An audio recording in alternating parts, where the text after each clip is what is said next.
င်္ဂလာပါရှင်။ You Beauty Page ရဲ့ program လေးကနေပြန်လည်ပြီးကြိုဆိုလိုက်ပါရစေ။ညီမနာမည်က Dolly လို့ခေါ်ပါတယ်။အခုပြင်ပြပေးမှာတော့9မိနစ်ထဲနဲ့ makeup ကိုဘယ်လိုလှအောင်ပြရမလဲဆိုတာကို Dolly ကပြင်ပြပေးသွားမှာပါရှင်။ကြည့်ရှုအားပေးတဲ့အတွက်လည်းကျေးဇူးအများကြီးတင်ပါတယ်။ဆက်လက်ပြီးကြည့်ရှုပေးပါအောင်နော်။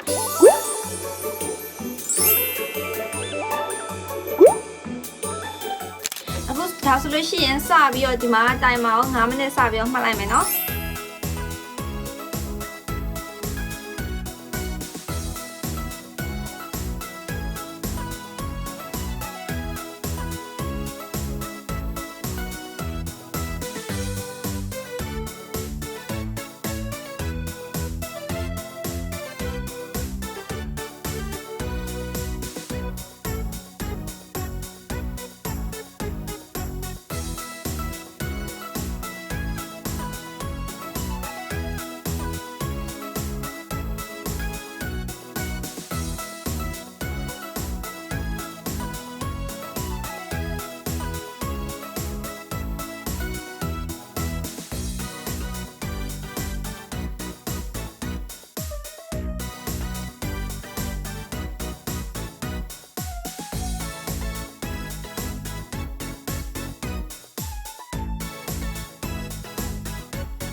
ကွက်တိပဲတိုင်မှာလည်းပြည့်သွားပြီဒေါ်လီပြင်လို့လည်းပြီးသွားပြီပြောထားတဲ့အတိုင်းပဲအမြန်ဆုံးပြင်ပြသွားတာနော်